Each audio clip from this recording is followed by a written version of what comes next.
Hello everyone, my name is Eyo Angel and you're welcome to this pre-departure orientation seminar known as PDOS, organized by Toptossam Crewing Agency, a subsidiary here at Toptossam Empire Limited.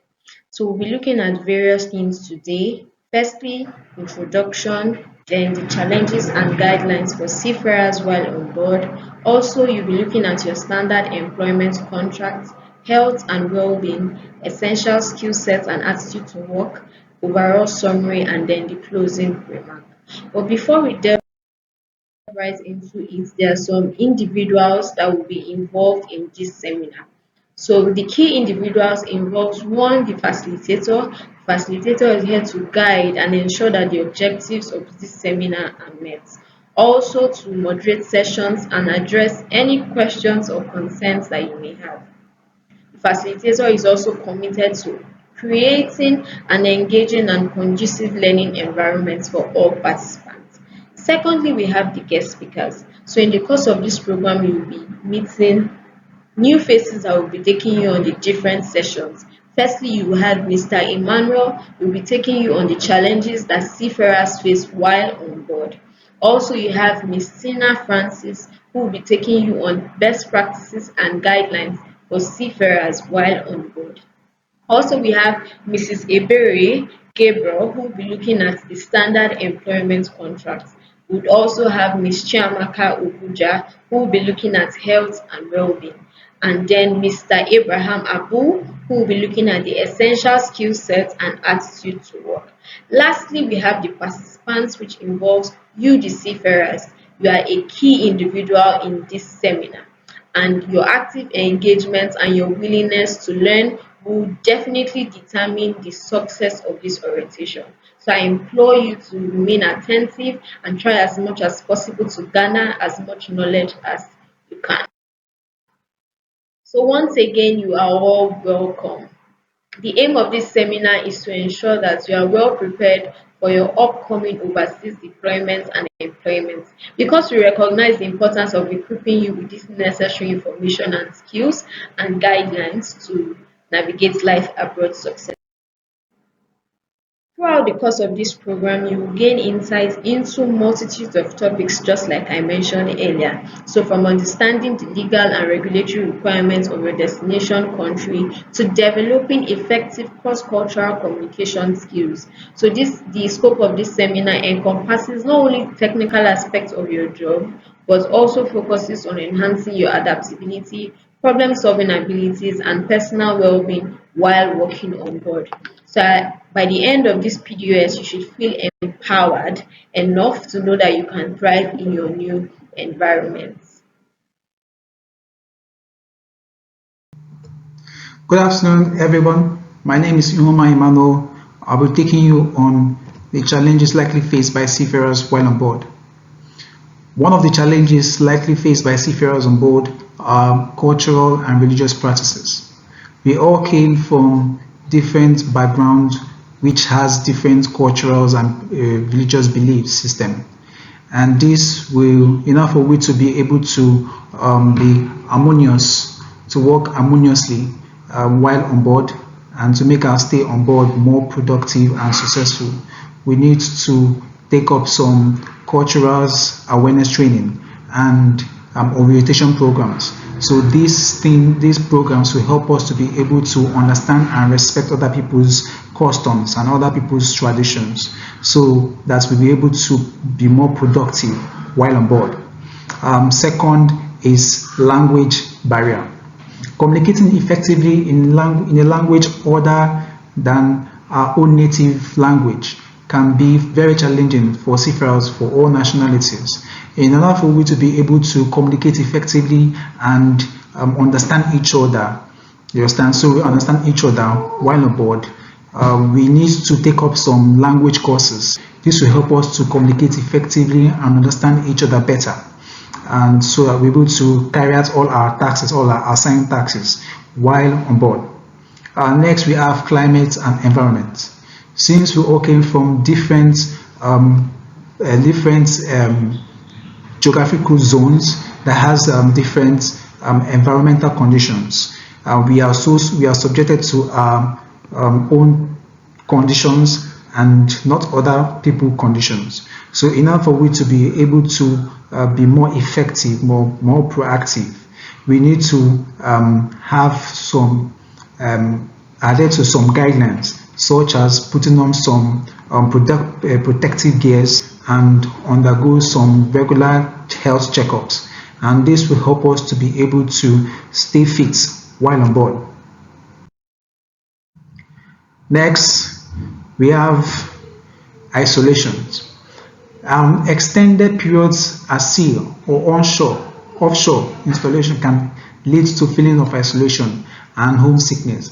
I understand that most seafarers, while on board, they tend to feel isolated and they tend to feel homesick, which will definitely pose as a threat to their productivity while on board. In order for we to cope with this factor, the seafarers need to have an open communication channel with their families and friends and engage in some recreational activities, and this will tend to help us to be able to be more proactive and elevate isolations, thereby making our stay on board more successful. Next, we have discriminations. We understand that in various parts of the world today, peoples of all nationalities face different racial, religious, and ethnic discriminations, thereby creating challenges in our workplace by fostering tensions and dampening morals. In order for we to be able to cope with this factor, we have to stay committed to our duties, stay committed and focus to our duties or assigned tasks while on board, and report any scenario to our officials or higher authorities, and send a complaint to operations@toptossam.org. Now, this will help us to be able to guide our seafarers while on board. Good day everyone, my name is Tina Francis. So in this module, we'll be talking on best practices and guidelines for seafarer employment and welfare while on board. So below are key regulations and best practices while traveling and working in various coastal countries. Under general legal and conduct guidelines, we have alcohol. So many countries have strict regulations on alcohol consumption and importation. Avoid carrying alcohol where prohibited and always adhere to onboard policies regarding consumption. So this paragraph is actually letting us know that we are not supposed to, while traveling to our various countries, we are not supposed to go with alcohol, and drinking of alcohol while on board is prohibited. The next is drugs. Possession, that is you carrying the hard drugs, or it could be cocaine, it could be marijuana, or distribution, you selling those substances is illegal. It is prohibited. If you're caught selling hard drugs while on board, you can be penalized, you can even be deported when you're caught in the act. So we should try as much as possible to stay away from anything hard drugs. You can go with your routine drugs. If you're a diabetic patient, you can go with your drugs. If you're a person that likes taking paracetamol or any kind of drugs that helps you when you're really stressed, which is legal, you can take it along with you while traveling. The next is photography. Avoid taking photos of individuals without consent, government buildings, or sensitive infrastructures, as this may be illegal in some countries. So if, for instance, you see a person maybe putting on a very nice shirt and then you would like to buy this type of shirt or something, you can just politely seek for the person's consent. Then if the person permits you, you can take a picture. Then sometimes government properties, they don't permit individuals to take pictures in front of the building. So you should verify before even telling anybody to take picture of you. while in that premises to be safe. The next is prohibited items. Some countries have strict regulations on imported goods, including religious material, certain food items, and restricted medication. Always check local customs laws before traveling. So prohibited items, sometimes it could be fresh foods. Some countries, they don't like when individuals bring fresh food to their countries. Some Muslim countries, they prohibited from consuming pork meat. So as Christian, maybe you might like eating pork meat, and then the country you're going to, let's say if it's a Muslim country, you're not supposed to go with fresh pork, dry, any kind of pork, because it is prohibited for the Muslims to consume. The next is pornography. Many countries prohibit possession, sharing, distribution of explicit content.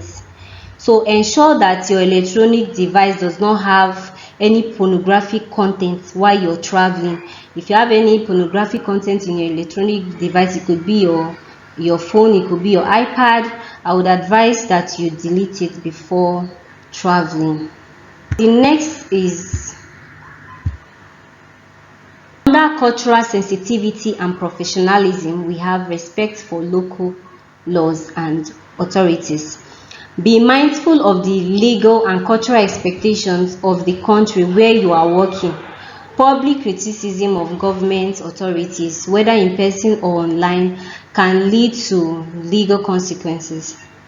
So, as an individual, in our respective countries, we are being bound by laws in our respective countries. So, as you're going to your various countries that you're being posted to, you should not be caught criticizing the law. Maybe as a Christian or something, you want to, maybe there is a law that is there, and then when you're on board, then you find out that this particular law is not something that I should work with, or it's not something that I can abide as a Christian also. No, whatever law in that country, it binds you as a person because you are in their country. There are other citizens that is in your country, they also abide to your country laws and regulations, customs, traditions. So as you're going to the various countries, you should also respect the law, respect their king, respect their tradition, so that you will not be found wanting. And even you talking about their laws on the internet, maybe you want to create content or so, no, you're not permitted to do that. You're supposed to be respectful of their laws. The next is dress code. Seafarers should dress modestly and appropriately according to local customs and workplace regulations. In some countries, wearing revealing clothes is discouraged. So not all the countries, but for some specific countries, as a man, you're not supposed to expose your body. You're supposed to wear moderate clothes, like clothes that cover some part of your body. You're not supposed to wear like a shirt that is way above your knee. The next is LGBTQ considerations. Be aware of LGBTQ rights and acceptance vary significantly worldwide.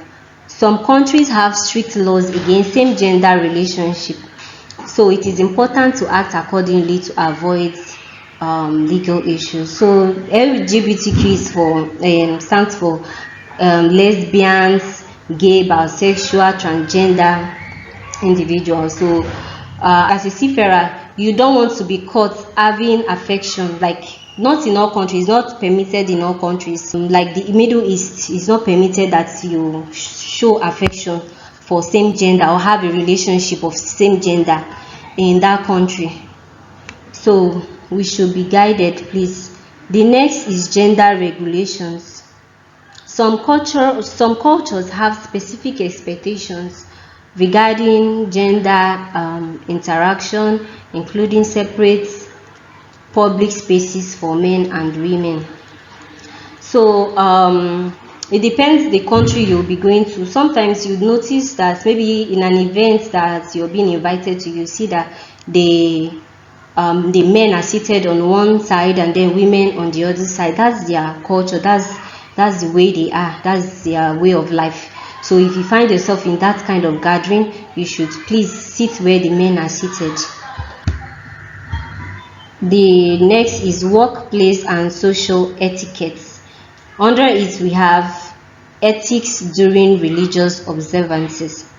Demonstrate respect for religious cultures, customs, including fasting period, prayer times, and dietary restrictions during religious observations, such as Ramadan in Middle Eastern countries like Saudi Arabia, UAE, etc. It is important to refrain from eating, drinking, or smoking in public places in observant regions. Adhering to these cultural practices promotes professionalism and foster mutual respect. So this is actually talking about the Ramadan fasting period for the Muslims. So as a Christian, if you notice that, okay, it is the period of fast for the Muslim, you should refrain from eating in public, smoking in public, eating, drinking.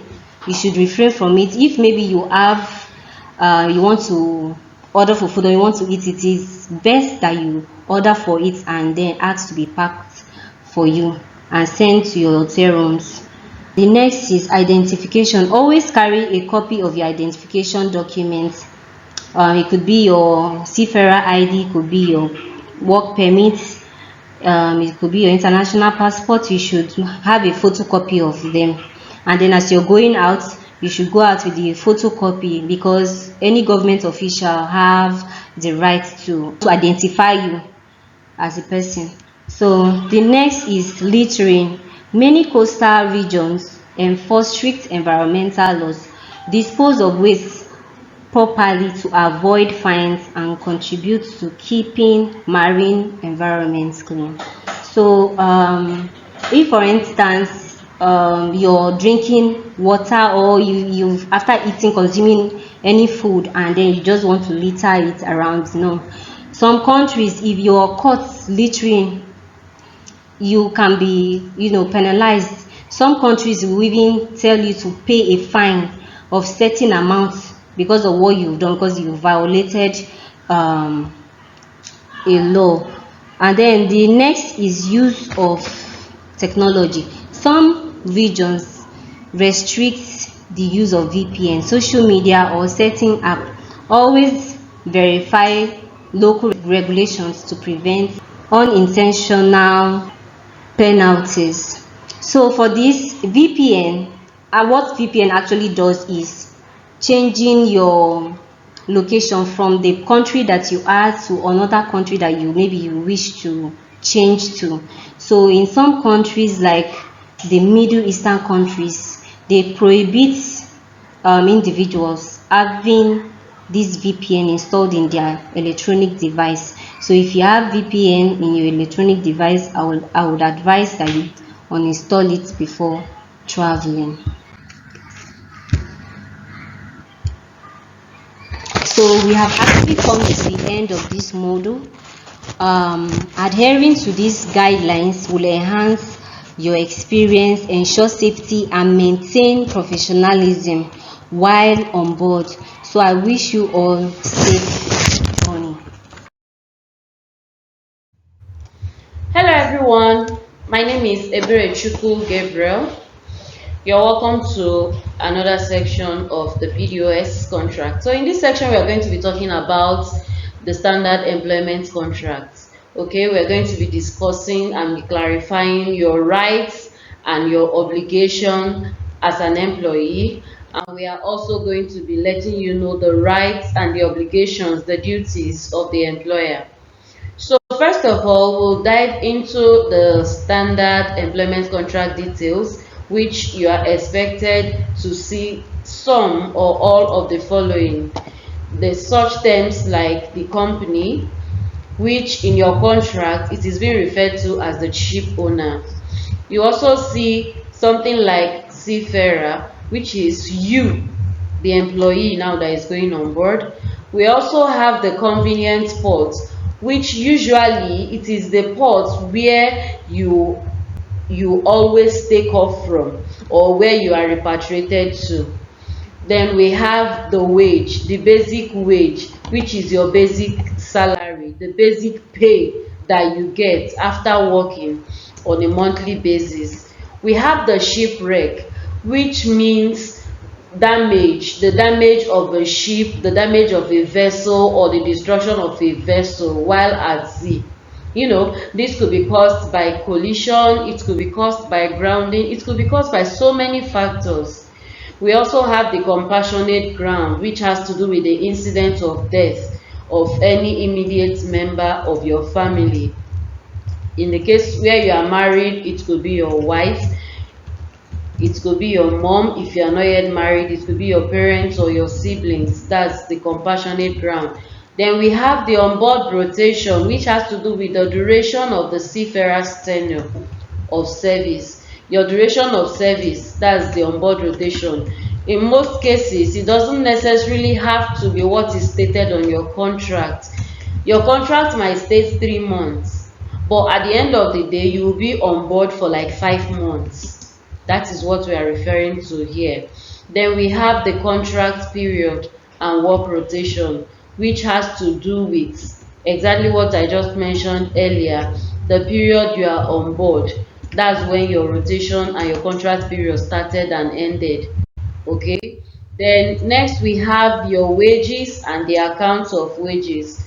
Seafarers are compensated based on a day rate, which includes additional hours worked as determined by the ship owner or the ship's master, with no further compensation given. Then allotment notes must be signed by you, the seafarer, to cover at least 100% of your basic wage, with the ship owner arranging your monthly remittance in the currency that has been agreed, and in most cases it's usually in the US dollars currency.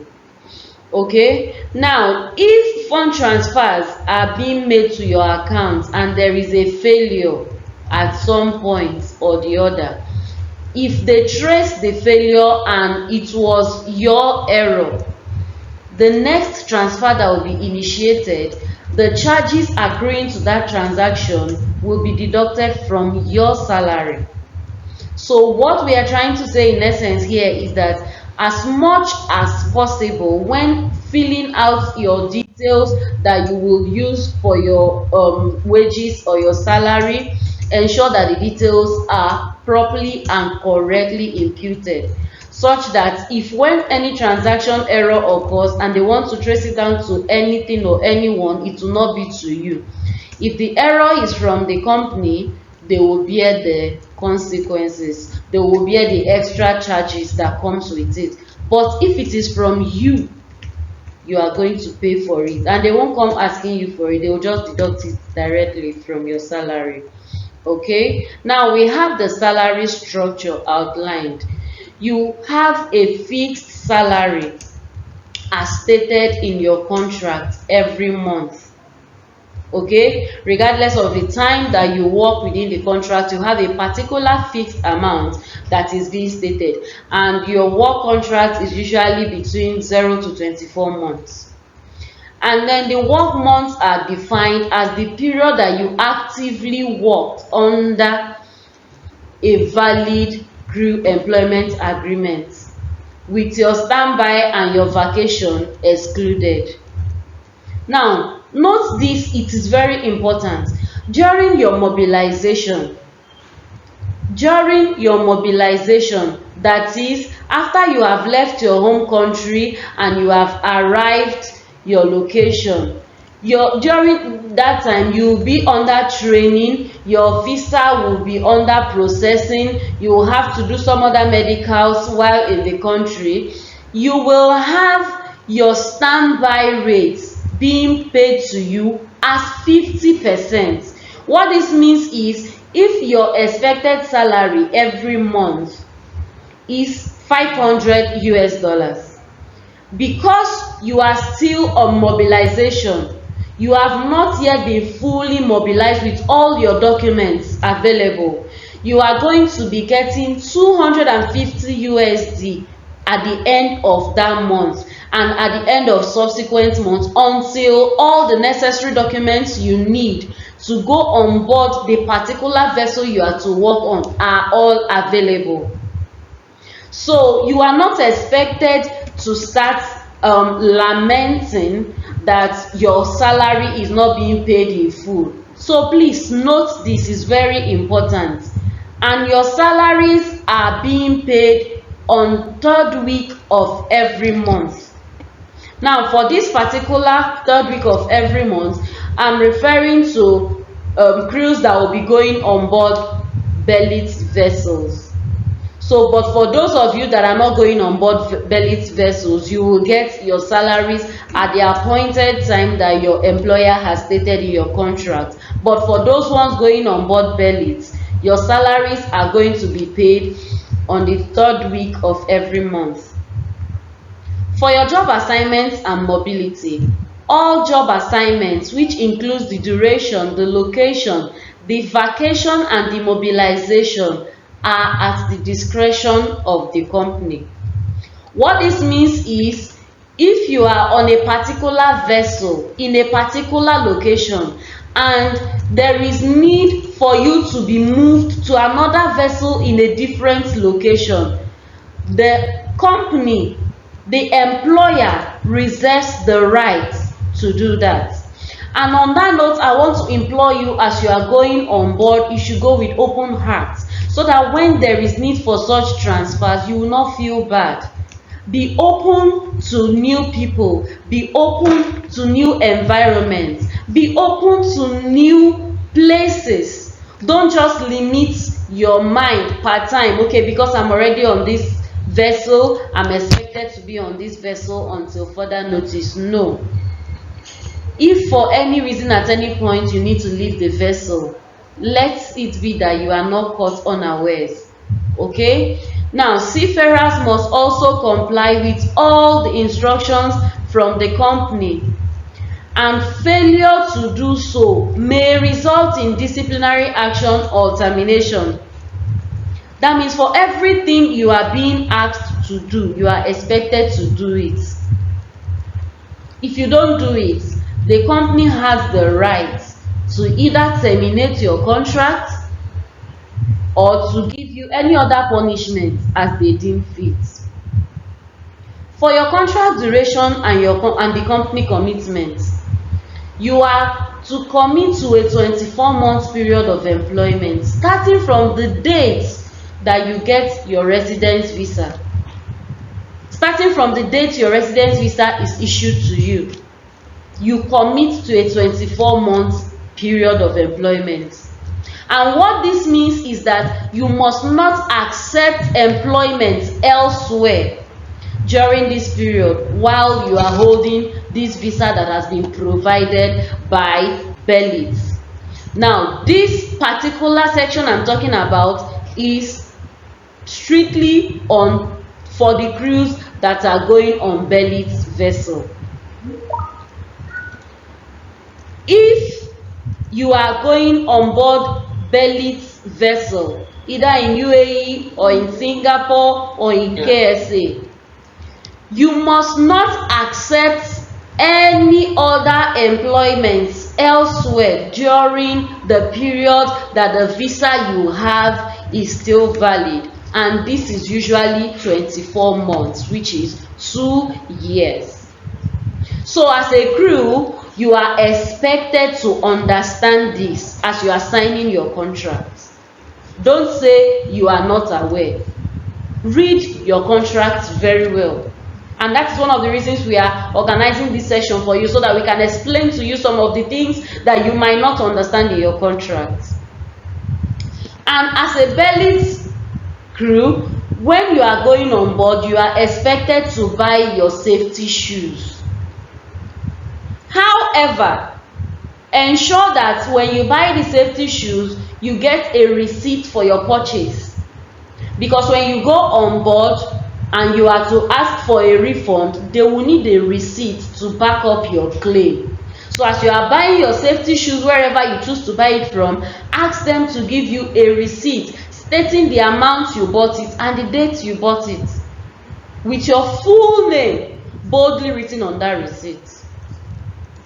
Now for the residence visa terms, we have the company that is responsible for issuing and paying for your residence visa.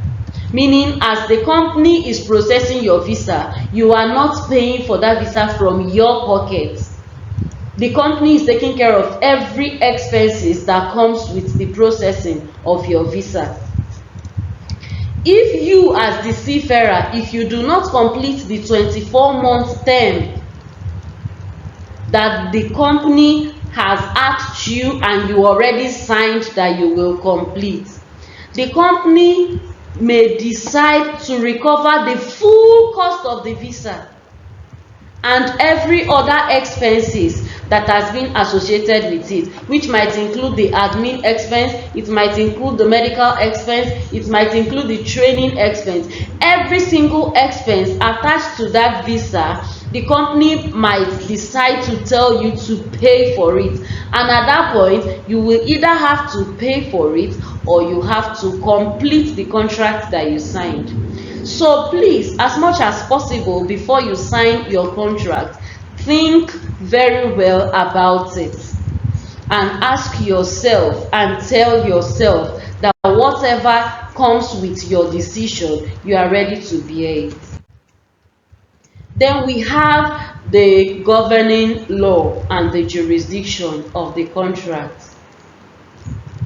The contract is governed by the rules of the Maritime Labour Convention, the NLC, with both the parties, both you and your employer, agreeing to the exclusive jurisdiction of the client's country laws. What this means is that the law governing the country where you are going, it could be Kingdom of Saudi, it could be Dubai, it could be Singapore, any country at all where you are going, the law binding the citizens there will be binding on you the moment you arrive their airports. And that's why my colleagues before me have mentioned to you the laws that are guiding those countries. You are expected to know them, and in addition to what they already mentioned, you are expected to take your time and Google about the country you are about to go and work for. What are the laws guiding this country, so that you don't go against the law when you get there. Just like we all know, ignorance is not an excuse in the sight of the law. So you cannot claim that you are ignorant and you expect that they should permit you or allow you to go. No, their court will decide the punishment they want to give to you, and it will be binding on you, irrespective of whether you are a Nigerian or you are a Kenyan or you are a Tanzanian or you are a Ghanaian. It doesn't matter your nationality. For the fact that you are in that country, their law is binding on you. Now for the ADNOC and the Aramco evaluation, for officers that have been designated to serve on vessels that are being operated by clients that require compliance with either Aramco or ADNOC standards, the crew member acknowledges the necessity to pass the client's evaluation. You, the crew, you agree to undergo any necessary assessments or training that has been required by the client to meet the Aramco or the ADNOC standards. And the failure to meet this evaluation, it might result in the termination of your employment contract. So what this simply means is that for every skill you say that you have, for every certificate that you say that you have, ensure that you can defend them. ensure that they are authentic. Not after you have gone on board and you are being called to do a particular thing that your certificate says you can do, you are found wanting. No, it's not a good one for you. Okay, then now we are going to be talking about the repatriation. This repatriation is for Berlitz Offshore Limited, so it's for crews that are going on board Berlitz vessels. First of all, you the employee, you will be entitled to repatriation, which shall be arranged by Berlitz when any of the following circumstances occur. One is that you have completed your service under the agreement. Two is that the agreement is being terminated by the company. Three is that the agreement is being terminated by you, the employee, you, the seafarer, for justified reasons. And for your reason to be justified is the company that will determine that if the reason you are giving to them is justified.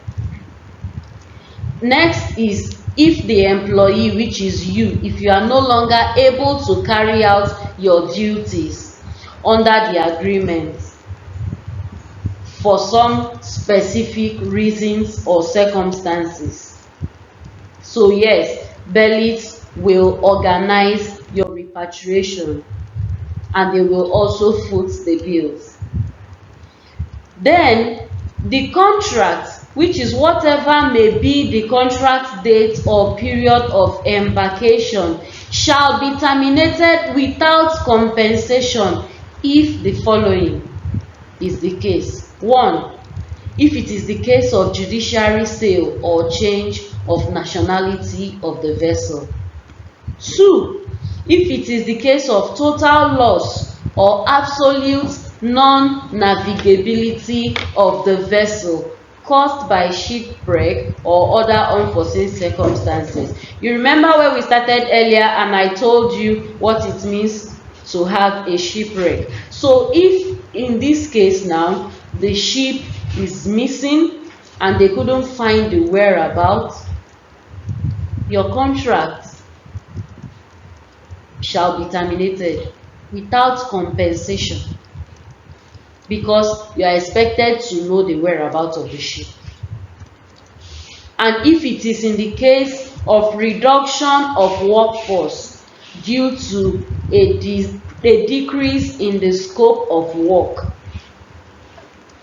if the service contract is terminated for any of the above reasons, the employee, you, the seafarer, you, the crew, shall be repatriated to the contract place at the expense of the company, and all benefits under this contract will be paid on pro rata basis.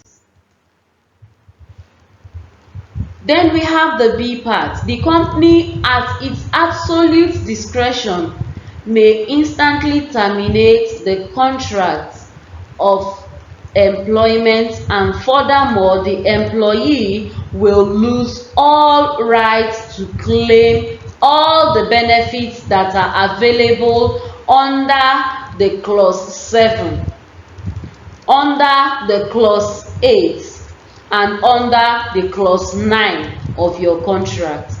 What does the clause 7 talk about? The clause 7 has to do with the medical treatment. The clause 8 has to do with the compensation and the benefits for death and disability.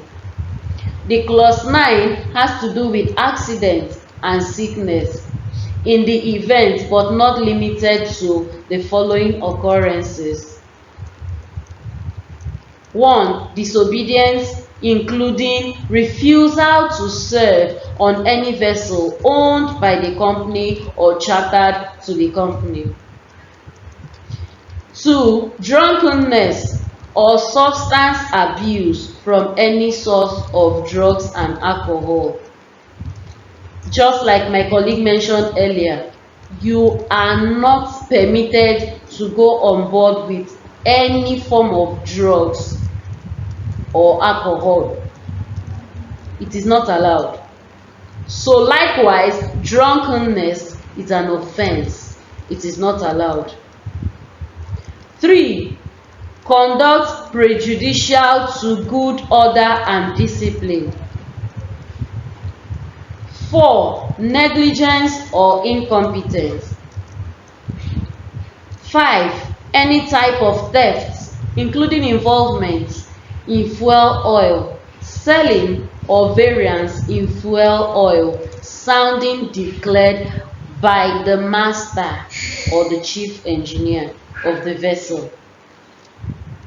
Any employee that is found guilty during the internal or external investigation of fraud, bribery, corruption, and carriage of contraband is also subject to this. In addition, all costs shall be recovered from the employee as deemed fit by the company. Every single cost shall be recovered from you as deemed fit by the company. Tampering with company assets on board could cause you to be terminated and repatriated. Committing grave offense could cause your employment contract to be terminated and you be repatriated.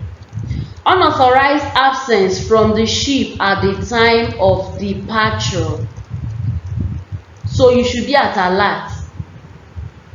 Contravention of local laws, violation of environmental regulations or charters regulations, sabotage. Then if any certificate is found to be fraudulent or falsified. All these things I'm listing are things, offenses that you will commit that can lead to your contract being terminated before time. Self-inflicted harm or injury by you, or suicide. Divulging confidential information, terms of employment conditions to any third party. This, please hold it very well. It is very important as every other one. Any information that has been provided to you by your employer, hold it dearly. Don't let it enter a third party ear. If at all it must be discussed, let it only be discussed within you. Let it not go outside. Let it not go outside your employer's jurisdiction. Misrepresentation or concealment of any fact material to this agreement or to the medical examination required herein. Failure to maintain a license or ticket and or documents of his classification or for providing fraudulent certificates. If the termination of contract occurs under one of the above mentioned cases, the company will pay the employee only his salary entitlements up to the date of such termination of service.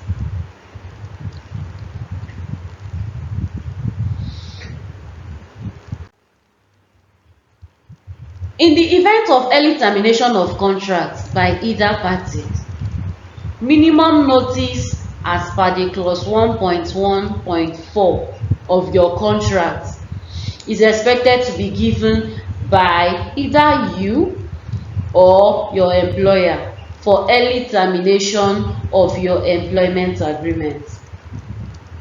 The company is entitled to terminate your employment contract at shorter notice or even without notice in circumstances recognized under international law, applicable regulations, or applicable collective bargaining agreements. as justification for terminating this employment agreement. In such case, should the employee desire to leave the company, then the employee shall bear his repatriation expenses. Whereas if the company serve notice, when the company shall bear his, then the company shall bear his repatriation expenses. Termination and consequences. If employment is terminated due to resignation, due to misconduct, due to poor performance, or due to client dissatisfaction, which is your employer's dissatisfaction, you, the seafarer, you may be liable for visa and training cost repayment. Now, for contractual documents, each deployment will come with a crew employment agreement in addition to your visa agreement. And both the visa agreement and the crew employment agreement are legally binding, and they are to be read and considered as one. The legal jurisdiction is that the agreement is being governed by the British Virgin Island laws. Remember, we are talking about the Bellets here. So this is for crews going on board Bellets offshore vessels. Disputes will be handled by the British Virgin Island International Arbitration Center. Once again, remember, it's only applicable to those of you going on board Bellet vessels. And now we have some key employee obligations and some key employer obligations. Now we'll start with the key employee obligations. They are for Bellet crew. So if you are a Bellet crew, take notes and pay attention to this. One is the service flexibility. You must serve on any company vessel worldwide, and this means you can be reassigned when there is need for it. Professional conduct. Perform duties with diligence, with discipline, and in line with local customs. Follow rules. Strictly follow company instructions and local or national regulations. Working hours. Standard working hours is 12 hours per day. Hence, you must adapt to operational needs. Document responsibility. Ensure your travel documents and medical certificates are valid and updated. Exclusive employment. You cannot work for another employer during your contract with Bellet Offshore Limited. Probation. The first 3 months of your contract with Bellet Offshore is your probationary period. No alcohol or drugs is tolerated on board. Now, for the payment structure, your payment is as stated in your contract per month, depending on your rank. And all payments will be made into your nominated bank account. Also, for every standby, you will be paid 50% of your daily rate. And this 50% will also be paid into your nominated bank account. Now, for your final payment, when you are signing off, it is issued within 1 month after you have signed off. So what this means is, if you are signing off in May 2025, your final payment you should be expecting it anytime in June. Between 1st of June and ending of June, your final payment will get to you. Now, for deductions, your salaries can be deducted in case of fine, if you have been fined for anything, in cases of damage, if you damaged something, or in cases of personal calls, it could also cause your money to be deducted. And below are the key company obligations. One, on your travel, your employer will provide the round-trip economic airfare to and from the nearest international airport. Also, the visa support. The company, which is Bellit Offshore Limited, will secure your visa for you and also for your dependents if needed and if declared. We have the onboard provisions: free meals and accommodation while on duty or while on standby. So if you are on duty or you are on standby, you are entitled to free food and free accommodation. For medical care too, you are covered under the company insurance through approved private or government hospitals. Okay, so in conclusion, to conclude this model, just know that this model, so far we have been able to briefly summarize the content of your contract, all the details, all that your contract entails is all that we have been able to talk about, ranging from the standard service terms, the condition governing your employment, and everything you should expect from your employer and what your employer is expecting from you as a seafarer. Let me briefly mention some of them. You should be sincere, you should have integrity, ensure that everything you say you have is what you have. Your details can be verified, your documents are authentic.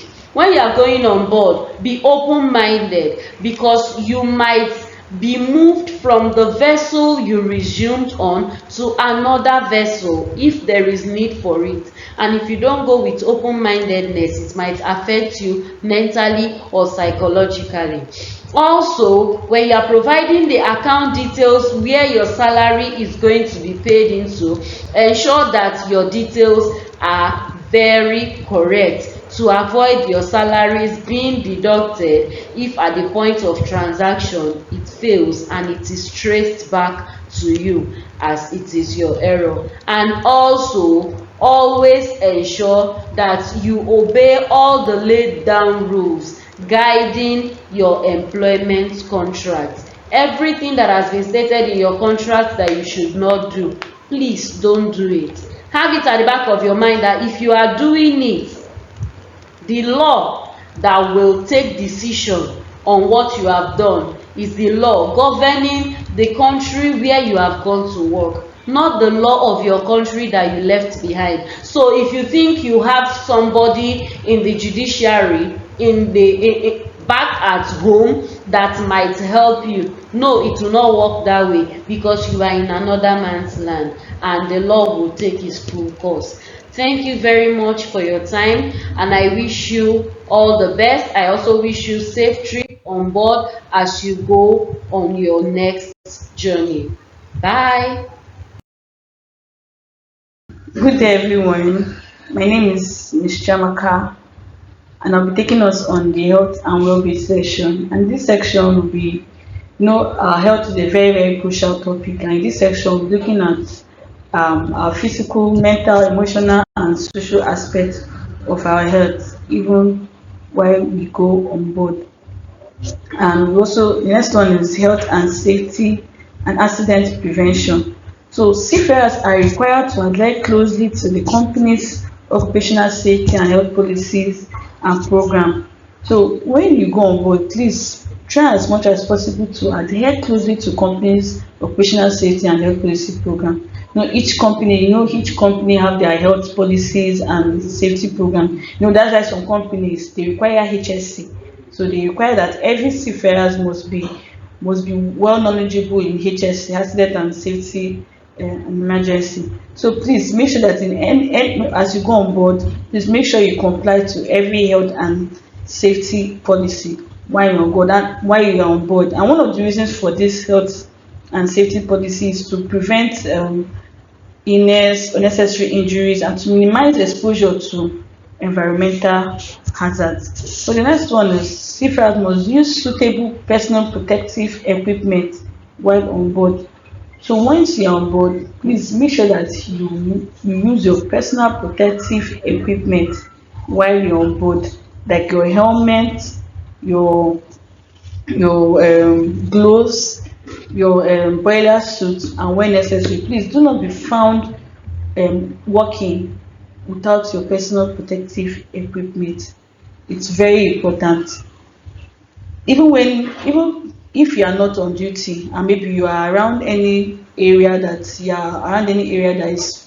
is known to be a danger area, and you're also required to put on your personal protective equipment, please make sure you put on your personal protective equipment. Maybe prevent, unless when you are in your cabin, you are resting.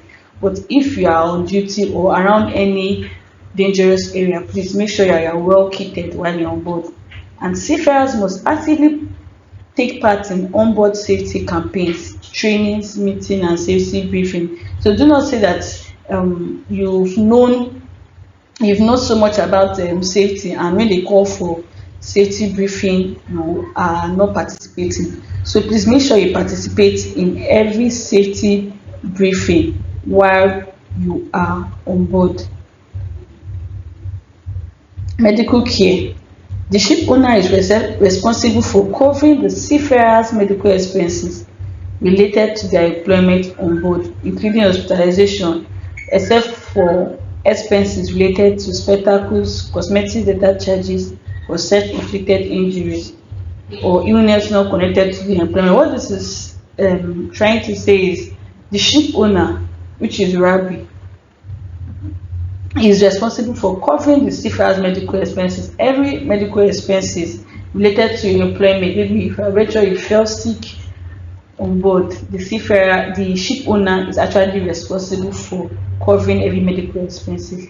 But please note, any expenses related to self-inflicted injuries, maybe out of one's carelessness, you sustained an injury, please do not expect the ship owner to take care of such expenses. Or peradventure you use spectacles like glasses, and maybe it has an issue, it gets damaged, do not expect that the ship owner take responsibility for those for that spectacles. Even for those that uses cosmetic and dental charges, like those teeth braces, please do not expect that if it gets damaged, do not expect that the ship owner take responsibility for that. So make sure that these things are in good condition. Peradventure, if you must go with them on board, make sure they are in good condition before you go on board.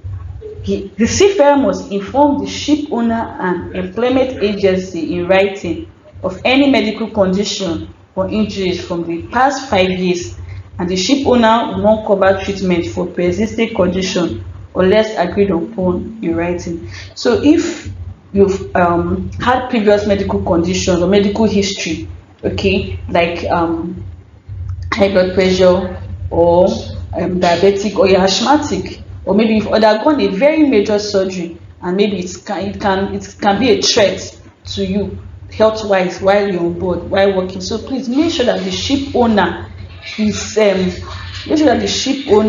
aware of this, and its employment agency, which is us, Toptossam. So, and if peradventure they are going to take responsibility for this, okay, it must be agreed upon in writing. Okay, there must be an agreement, a mutual agreement that, okay, if peradventure something like this occurs while on board, we will take responsibility for this.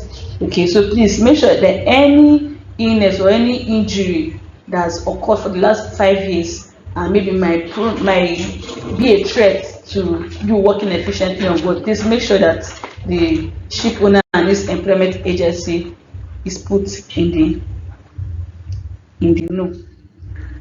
Okay, hours of work and rest. Hours of work and rest are governed by the Maritime Labour Convention and is defined as follows. The maximum hour of work and rest shall not exceed 14 hours in any 24-hour period. So the total amount of hours you are meant to work in a day is 14 hours. Okay, so you are meant to work a total of 14 hours. There might be rotation, but once you calculate the total amount you're meant to work in a day, it should be 14 hours. So because this is according to the Maritime Labour Convention, and 72 hours in any 7-day period. So the total amount, the maximum amount of hours you're meant to work in a 7-day period is 72 hours. Then the minimum hours of rest shall not be less than 10 hours in any 24 hours. So you have 10 hours to yourself, 10 hours to rest in any 24-hour period. Then 77 hours in any 7-day period. Okay? Any hour of work required for an emergency, whether formally declared or not, at the sole discretion of the master, affecting the immediate safety of the vessel or passenger or seafarers, such duties are understood will have no extra compensation in consideration. So what this is trying to say is, maybe the master did not announce, okay, that we're having an emergency, that everybody should be on the alert. Even if there was not no such call from the master, and you see that something that there is something around that will serve as a danger, that will endanger the life of others, or endanger the life of other seafarers, or maybe other ships that are also sailing alongside your ship. So please do not treat any emergency with levity. Please treat it as such, because your life is also involved and the life of others are involved. And please do not say that, okay, you are not on duty and you say let those on duty take care of the emergency. Please, no. For the safety of everybody, because it says safety first, and for you to make sure that you yourself is safe and others are safe, please treat any emergency as emergency. Do not treat it with levity. Okay, and do not expect any extra compensation, because you are doing it for your safety and the safety of others. Okay, navigating the weather condition. In the Middle East, we know that the Middle East is generally known to have a dry climate, and one thing that characterizes dry climate is a lot of thirst. There will be limited amount of water, and you feel dehydrated most often times. So one of the ways to navigate this weather condition, this dry climate, is staying hydrated. Okay, so if you go on board, please make sure that, especially in the Middle East, that is known for its dry climate, please make sure you stay hydrated. Okay, make sure you stay, because if you are not you're not so fit, maybe you're tired, you are weak. One of the things that dehydration can cause is weakness. Can even make someone faint. Yeah, actually. So if maybe you are dehydrated, you'll not be able to carry out your work effectively. So make sure that while you're on board, you stay hydrated and you eat healthy. Make sure that you eat healthy. If you can lay your hands on fruits and any healthy diet, please make sure that during your stay on board, your contract rotation, make sure that you eat very balanced diet to also help you in navigating the weather condition and making sure that you actually deliver as required. Because once your health is not top notch, you have issues delivering your duties, you will not carry it out effectively. So make sure that your health is at its best while you're on board. So if you've listened to my colleague, they've also mentioned of carrying drugs, your routine drugs. If you know you're on routine drugs and maybe you're on supplements, and this also help you, so please make sure you go alongside with all these things while you're on board. Hello everyone, my name is Mr. Abraham Abu, and today in this PDOS session I'm going to be taking us on essential skill set and attitude to work. Talking about essential skill sets, these are simply the skills you need to be able to do your job adequately. And then with attitude to work, This simply talks about your attitude, your beliefs, your relationship, and how you see your work and your environment, your work environment in general. So talking about essential skill sets, the basic skill sets are many for your job, but essentially we're going to be focusing on interpersonal skills and communication skills. And as we all know, our interpersonal skills would include your empathy, your communication, your interaction with one another in your workplace. And so going forward to interpersonal skills, we want to deal with the aspect of your expectations while you're on board. As a seafarer, you should be able to demonstrate interpersonal skills by effectively communicating with your crew members, showing respect, and understanding each other, or rather making an effort to be able to understand your teammates while you're on board. It is important that you know that you're going to meet persons who are from diverse cultural backgrounds, people from China, from UK, people from Tanzania, people from different parts of the world.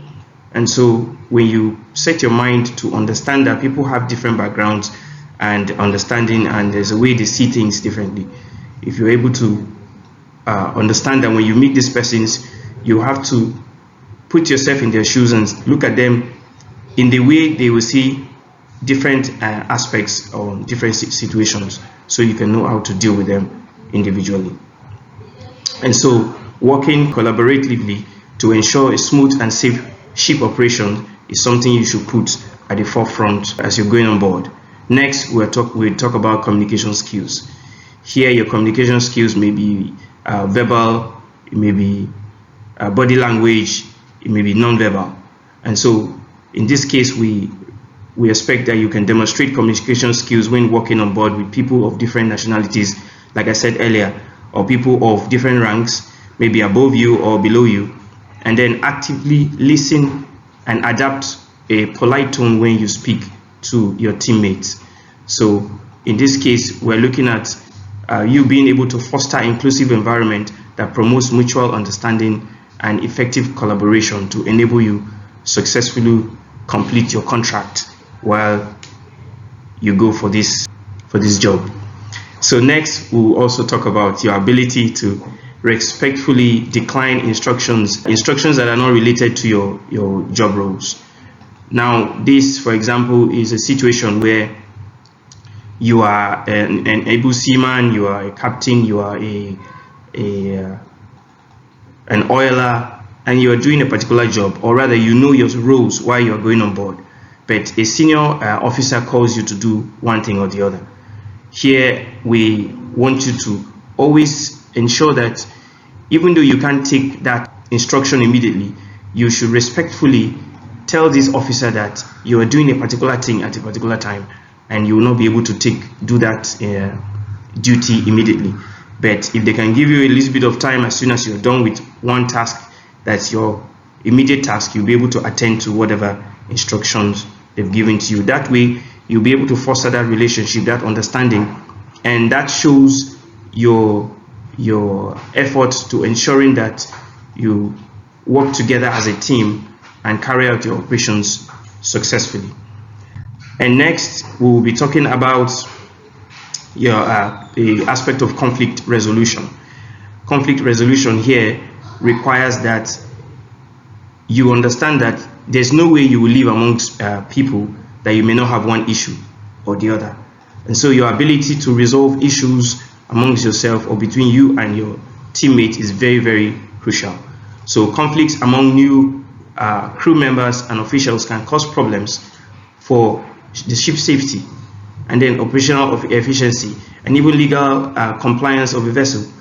So if you're not calm enough or ready to resolve issues while you are on board, you may end up putting the ship into a situation where it may not be safe for you, it may not be safe for the ship, it may not be safe for the whole crew that is on board.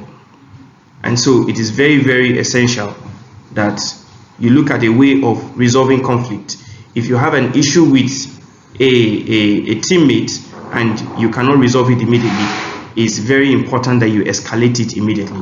Report to a senior officer and tell them what the situation is and that officer will be able to mediate quickly and resolve that issue completely. Also, it is important that you don't go involve yourself when some other seafarers or crew members are having issues between themselves. You are not really going there to go and resolve that. So at all times, make sure if there's a situation that requires a higher officer to resolve, you escalate it or report to that higher officer so that that issue can be taken care of. It is important that you as a seafarer stay clear of any form of conflict, such as arguments or fights, as this can get you into bad appraisal of your current employer. So everything you are doing there, you ensure that you are keeping at the back of your mind that when you leave the contract you're currently doing, the seafarer will ensure, or rather your employer will have a good appraisal of you. And finally, we'll talk about emotional control. Here we want to advise that you remain confident in everything you are doing on board. Your confidence and emotional control here will help you in times of emergency. Whether we don't pray for anything bad to happen, but whatever emergency there is, once you stay calm and in control, you'll be able to think and decide and make the decisions that will bring a solution and calm down a situation so that it doesn't go out of hand. So your emotional control here is very, very, very important. So remaining calm under pressure and then managing your reactions to challenging situations and maintaining professionalism and composure will always help you to foster positive and respectful environment generally.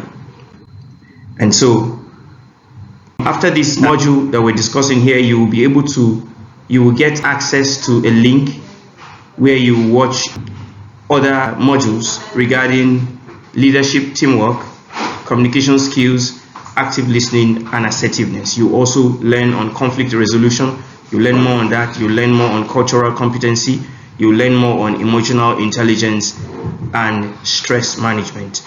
After this, you will be able to write exams that will require a certain level. Nobody's going to fail, but it requires you to show that you really understand everything that has been explained during this PDOS session, so that you can now get the certificate that comes with it. So thank you very much.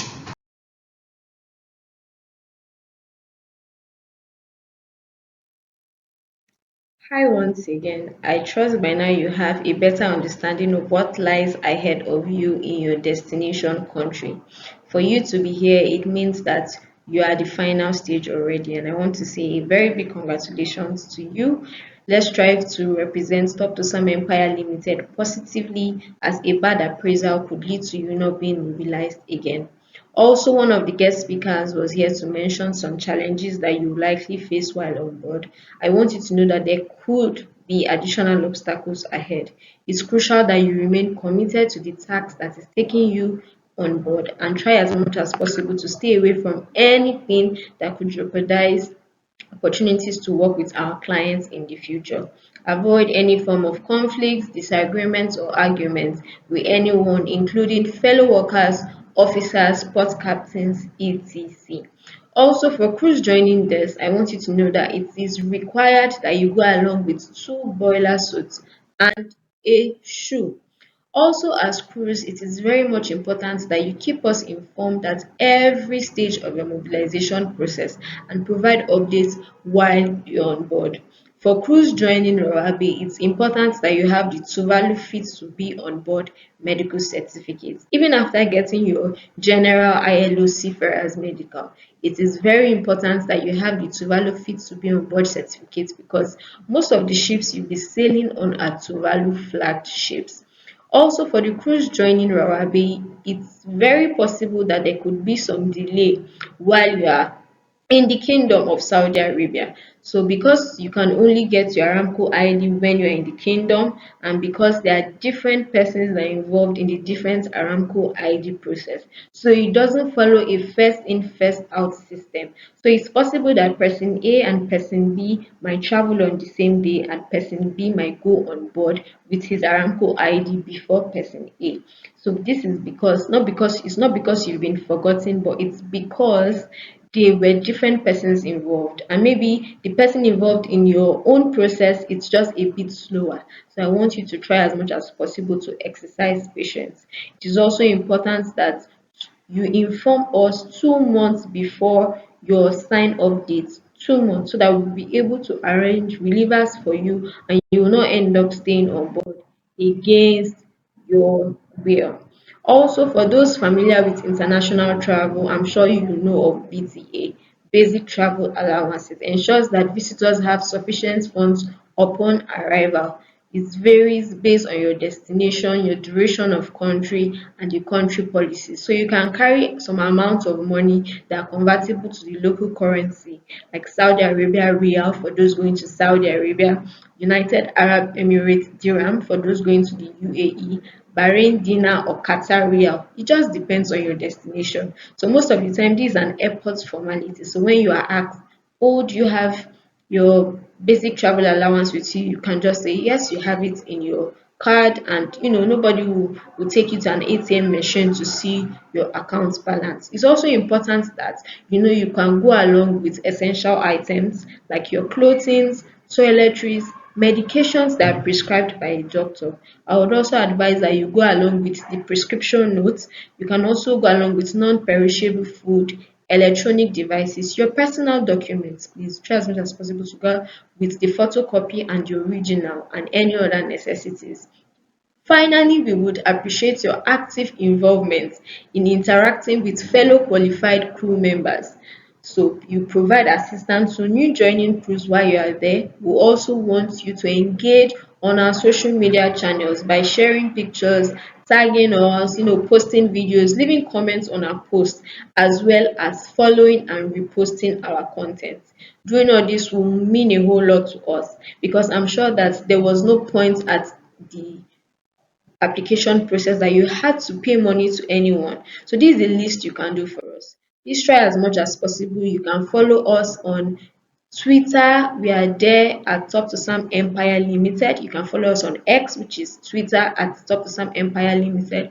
You can follow us on LinkedIn, Toptossam Empire Limited, on YouTube, Toptossam Empire Limited, on TikTok at Toptossam_empire, on Facebook, Toptossam Crane Agency, and on Instagram at Toptossam Empire Limited. So I hope to see your following, and I hope to see your active engagement. Thank you for listening, and do enjoy the rest of your day. So if you have any questions, please feel free to reach out to me, and I will be sure to respond to you. Thank you.